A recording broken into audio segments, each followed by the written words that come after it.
Liberal waitress insults Clint Eastwood in a luxury restaurant. Before we dive in, let us know where you're watching from and subscribe us if you love stories that inspire and surprise. Make sure to stay till the end. It was a lavish Friday evening at the Grand Oak, one of Los Angeles' most elite and exclusive restaurants.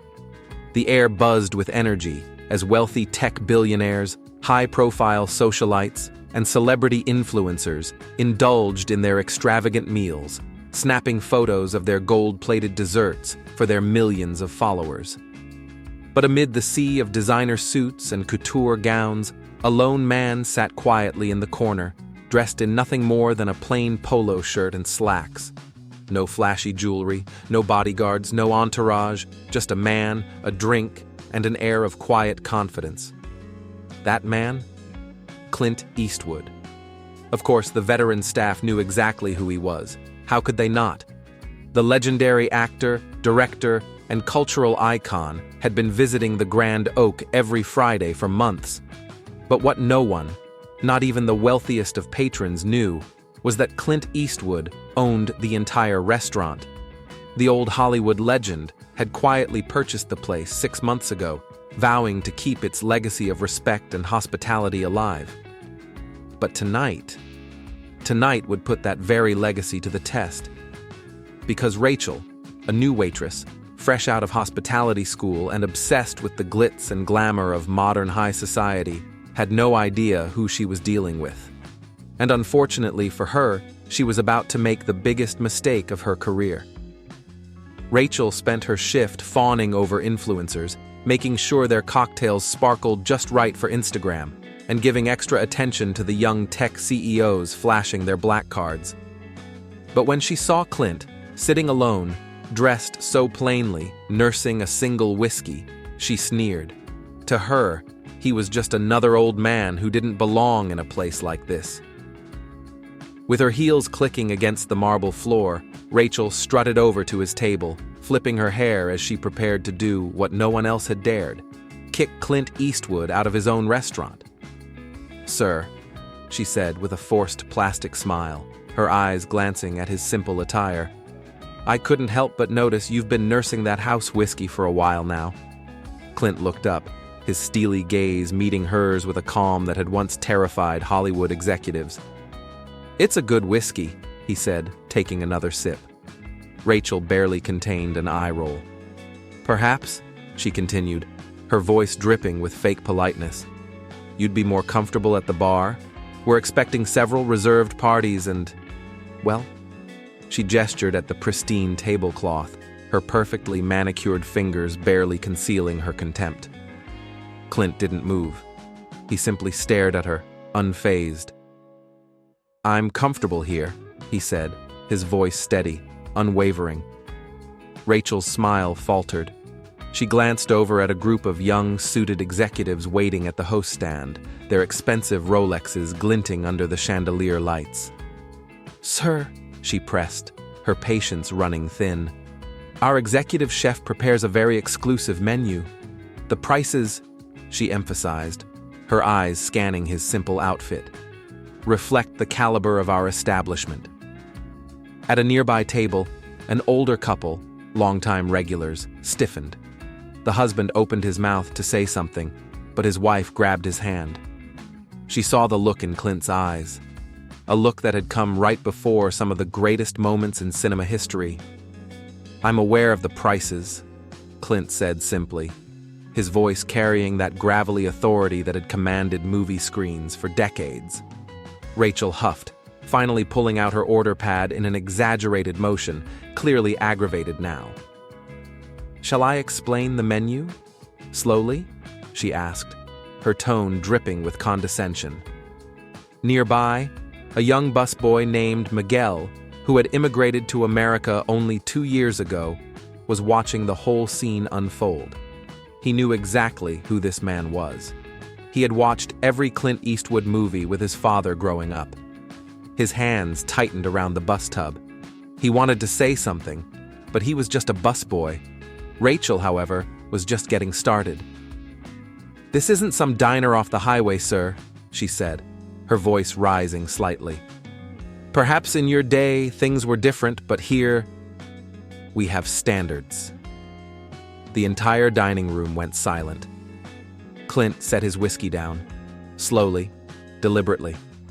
The movement was small, but somehow it commanded more attention than Rachel's growing tantrum. In my day, he repeated, his eyebrow lifting slightly.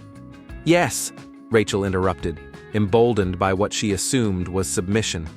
Your day, when people could just walk in wearing whatever they wanted, order the cheapest drink, and take up space meant for real customers. The insult hung in the air like a slap. Miguel's hands shook. Thomas, the restaurant's veteran manager, was rushing over, his face pale with panic. But it was too late. Rachel had just humiliated Clint Eastwood.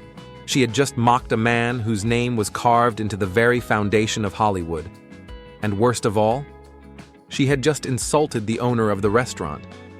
Clint reached into his pocket, pulled out his phone, and made a single call.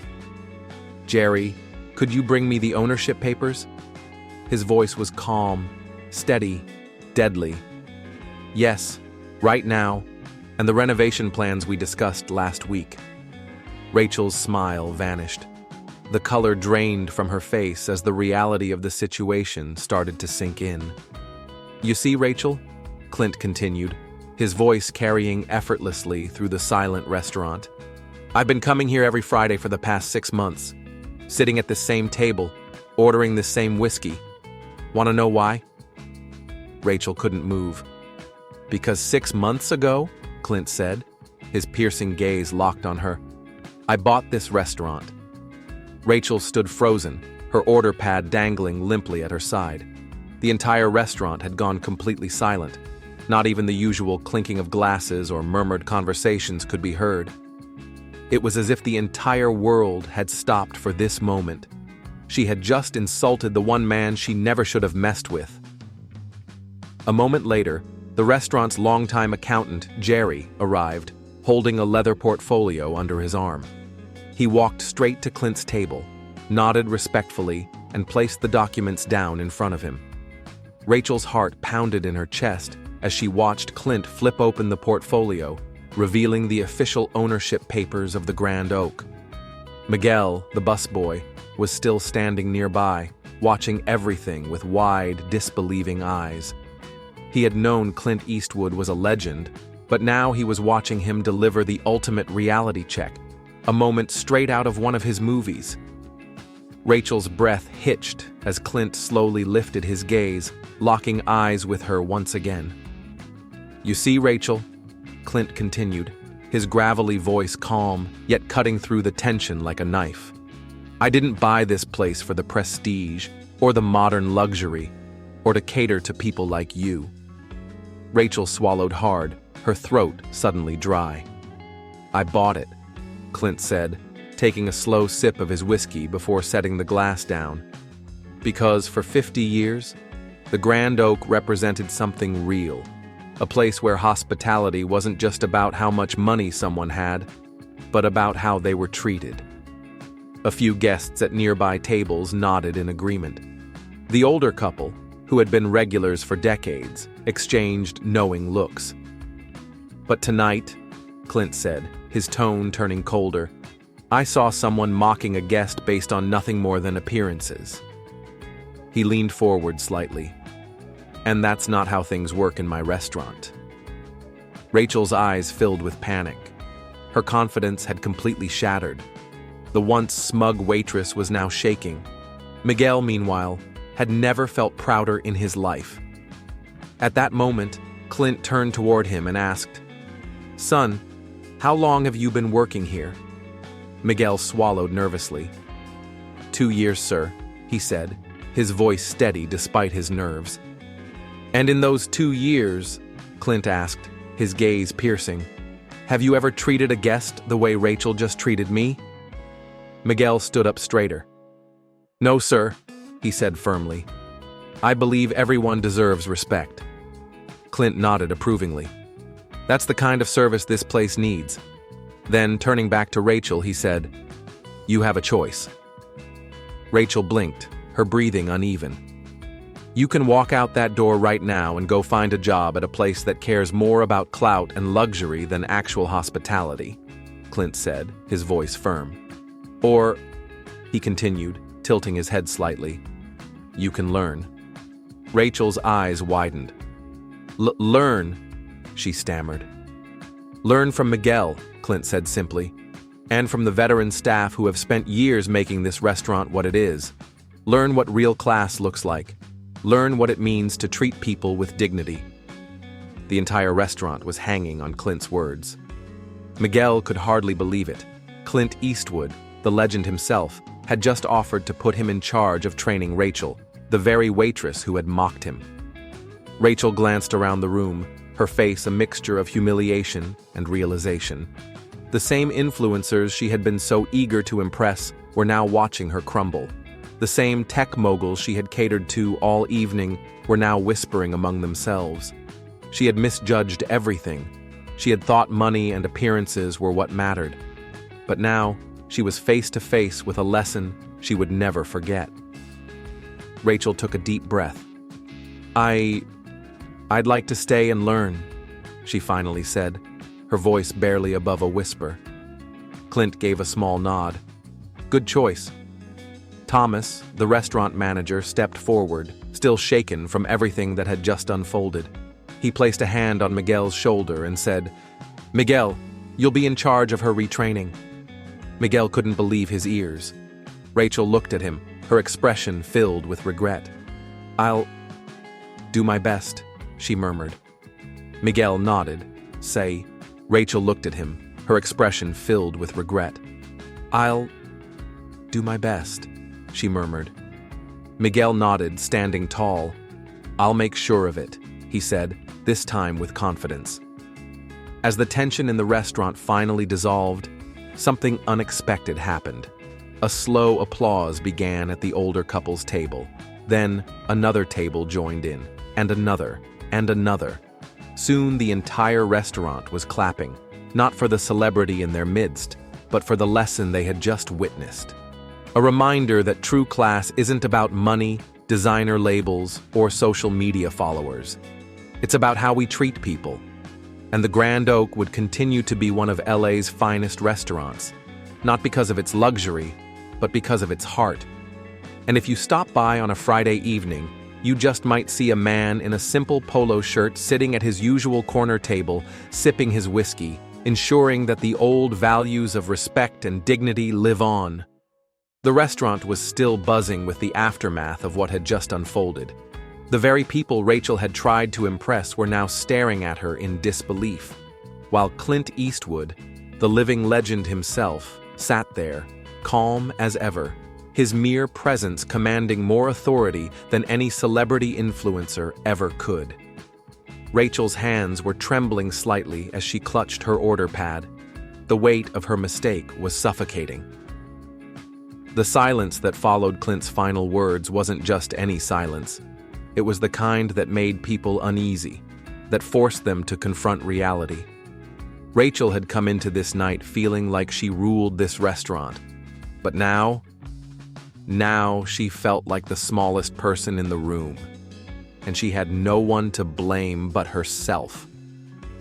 Clint didn't need to say anything else. His words had already sunk in deep.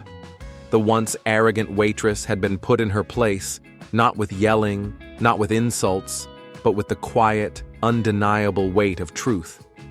Miguel, still standing near Clint, felt a surge of pride in his chest. It wasn't every day that an ordinary busboy like him got to witness something so powerful. Thomas, the restaurant's longtime manager, was still pale with shock. He had known Clint was a man of principle, but he had never expected something like this. Rachel, on the other hand, looked completely lost. For the first time, she wasn't the center of attention in the way she had hoped. Instead, she was the example, the cautionary tale, of what happens when arrogance replaces kindness. She turned to Miguel, her face filled with regret. I didn't mean to be disrespectful, she murmured, her voice barely above a whisper. Miguel, who had watched her belittle people for months, simply nodded. "Then show it," he said simply. Rachel took a deep breath, nodding as she straightened her posture. She wasn't used to being on the receiving end of a lesson, but she knew there was no way to escape this one. Meanwhile, across the room, the elite customers who had been Rachel's focus all night were now engaged in their own murmured discussions. Some of them had put down their phones, no longer focused on their gold-dusted desserts or custom cocktails.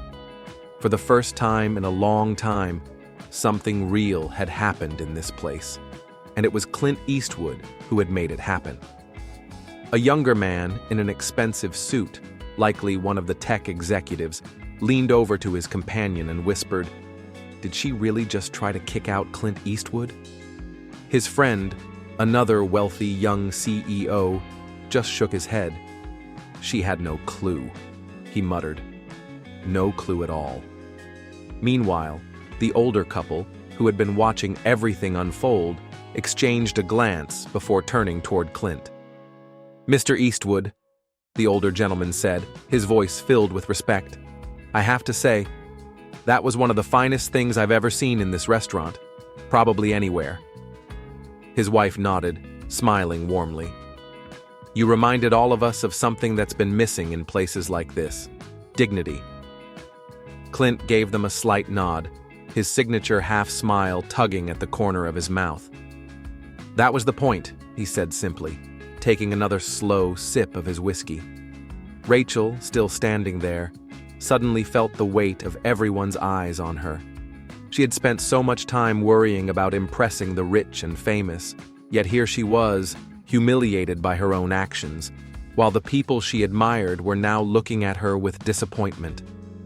She had let her ego get in the way of real hospitality, and now she was the one learning the hardest lesson of her life. Thomas finally broke the tension, clearing his throat. "All right," he said, his voice shaky but authoritative. "Let's get back to work, everyone." The restaurant's veteran staff, those who had been watching everything unfold with silent approval, slowly returned to their duties. But something had changed. There was a new energy in the room. A reminder that this place wasn't just about luxury, money, or exclusivity. It was about something far more valuable, and that was respect. As Rachel slowly walked away from Clint's table, she felt a shift within herself. She knew she had a long way to go, but for the first time in a long time, she was willing to learn. Miguel, still watching, felt something else. For months, he had been the invisible worker, someone people barely noticed. But tonight, he had been recognized, respected, and even entrusted with responsibility by one of the greatest men in Hollywood history. As Clint settled back into his usual quiet corner table, he glanced at Miguel and gave him a small, approving nod. Miguel's heart swelled with pride, because tonight, everything had changed. Not just for Rachel, not just for the Grand Oak, but for everyone in that restaurant who had witnessed the moment Clint Eastwood reminded them all what true class really meant. And from that night on, the Grand Oak would never be just another luxury restaurant. It would be known as the place where a Hollywood legend delivered one of the most unforgettable lessons in respect and dignity. And if you ever visit on a Friday evening, don't be surprised if you see a man in a simple polo shirt, sipping whiskey in the corner, watching, observing, and ensuring that the old values of respect, humility, and kindness never fade away. As the night carried on, the air inside the Grand Oak felt different. The same restaurant that had once been a temple for the wealthy elite was now buzzing with something new, something real. Rachel had learned her lesson, and she knew it. But what about the others? The influencers, the tech moguls, the socialites? They had all watched in stunned silence as Clint Eastwood, the man they had overlooked, had turned their entire world upside down. Some of them fidgeted uncomfortably, suddenly aware of how they had treated people like Miguel and the other staff members. Others, however, seemed genuinely humbled, realizing that money and status meant nothing without basic decency. Meanwhile, Miguel was still standing tall, His entire life changed in the span of one night. He had spent 2 years cleaning tables, serving people who never even looked him in the eye. Yet here he was, recognized, respected, and entrusted by Clint Eastwood himself. Thomas, the restaurant manager, finally let out a deep breath, wiping the sweat from his brow. Tonight had been unlike anything he had ever seen. He glanced over at Clint, who had already returned to his usual calm demeanor, as if nothing had happened. But something had happened, something that no one in that restaurant would ever forget. Rachel, still reeling from her humiliation, didn't dare go near Clint's table again. Instead, she took a deep breath and walked over to Miguel. For the first time, her voice wasn't filled with arrogance. "I'm sorry," she said, her voice soft and genuine. "I was wrong." Miguel studied her for a moment. This was the same woman who had once looked down on him, mocked him, treated him as if he didn't belong. But now? Now, she was looking at him as an equal. He nodded. "Then prove it," he said simply, before grabbing a tray and heading to a nearby table to assist a customer. Rachel hesitated for only a moment before grabbing her own tray and following him. The veteran waitstaff watched the transformation unfold and exchanged knowing glances. It seemed that Clint's lesson had sunk in deeper than anyone had expected. Meanwhile, Clint remained at his corner table, sipping his whiskey, watching the scene with that legendary, unreadable expression. He hadn't just restored order to his restaurant tonight.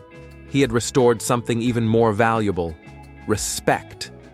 The older couple, still sitting nearby, raised their glasses in silent approval. The older gentleman leaned in toward his wife and whispered, "Now that was pure Eastwood." She smiled. "I bet this story is going to spread all over town by tomorrow morning." And she was right. By the time the sun rose over Los Angeles the next day, the entire city was buzzing with the story. Clint Eastwood humiliates waitress who mocked him in his own restaurant.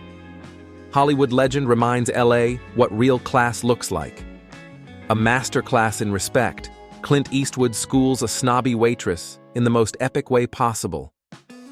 The whispers turned into conversations. The conversations turned into viral social media posts. People everywhere were talking about the night a waitress learned the hard way that true class isn't about what you wear. It's about how you treat people. Even the influencers who had been in the restaurant that night couldn't help but post about it. For once, their followers weren't obsessing over luxury handbags or overpriced cocktails. Instead, they were debating a far more important question: what does it really mean to be classy? The Grand Oaks reputation didn't just survive the incident, it thrived. People who had never set foot inside the exclusive establishment now wanted to dine there, not because of its Michelin-starred menu or celebrity clientele, but because of what it represented. And every Friday night, without fail, Clint Eastwood would return to his usual corner table, wearing that same simple polo shirt, sipping that same whiskey, watching, observing, ensuring that the old values of respect, humility, and decency never faded away. Because in a world that was becoming obsessed with wealth, status, and appearances, Clint Eastwood had reminded them all of one simple truth: respect isn't bought, it's earned. As the days passed, the story of Clint Eastwood's legendary lesson in respect spread far beyond Los Angeles. It was talked about in Hollywood circles, Wall Street offices, and even international news outlets. People couldn't get enough of the epic moment when a Hollywood icon reminded the world what true class really looked like. Some dismissed it as just another viral sensation, but for those who were there that night, it was something more. A wake-up call, a moment of truth, a reminder that wealth and status mean nothing without basic human decency. The Grand Oak's new identity. The Grand Oak, once known for its luxury and exclusivity, became something far greater. It wasn't just a place for the rich and famous anymore. It was a place where respect and dignity came first. People from all walks of life started visiting, not just to dine on five-star meals, but to experience what real hospitality was supposed to be. The veteran staff welcomed the new energy. The restaurant's old values had been restored, not by a PR stunt, not by a flashy marketing campaign, but by a simple, quiet moment of truth led by one man. And that man? Clint Eastwood, Rachel's transformation. As for Rachel, the once snobby waitress who had mocked her own boss, her life changed too. She didn't quit, she didn't run, she stayed, she learned. And under Miguel's guidance, she became the kind of waitress she had once looked down on. She stopped chasing after clout and appearances and started focusing on real service. It wasn't easy. Earning back the respect of her colleagues took time. But she did it, one step at a time. One night, as she was clearing a table near Clint's usual corner, she glanced over at him and hesitated. Finally, gathering her courage, she walked over. "Sir," she said, her voice sincere, "I just wanted to say thank you." Clint looked up, his eyes calm but unreadable, and gave her a slow nod. "Keep at it," he said simply. And that was all he needed to say. Rachel walked away, knowing that she had truly changed. Miguel's new future. And Miguel? The busboy who had once been invisible, who had stood up for what was right, now had a future brighter than he could have ever imagined.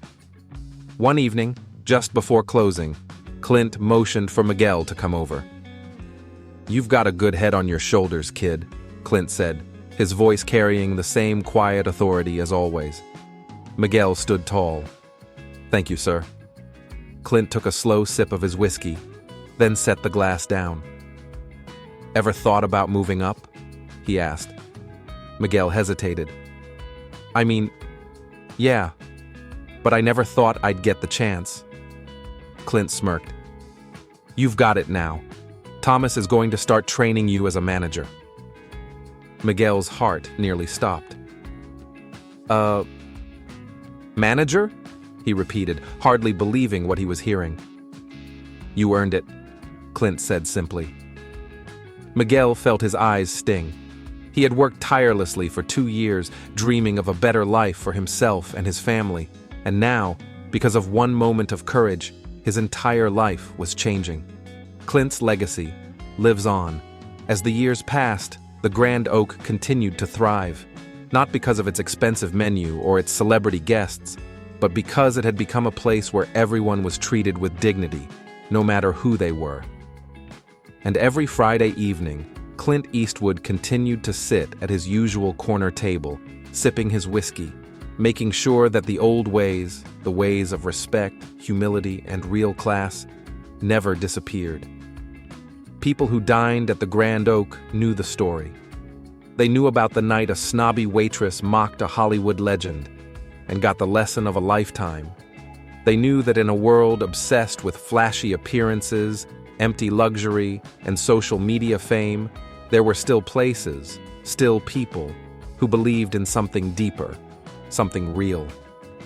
And if you ever found yourself dining at the Grand Oak on a Friday night, you might just see him, a man in a simple polo shirt, sitting quietly in the corner, sipping whiskey, not seeking attention, not making a scene, just watching, observing, ensuring that respect and dignity never went out of style. Because some things never change. Now, if you like this video, please hit that like button and subscribe to this channel and comment,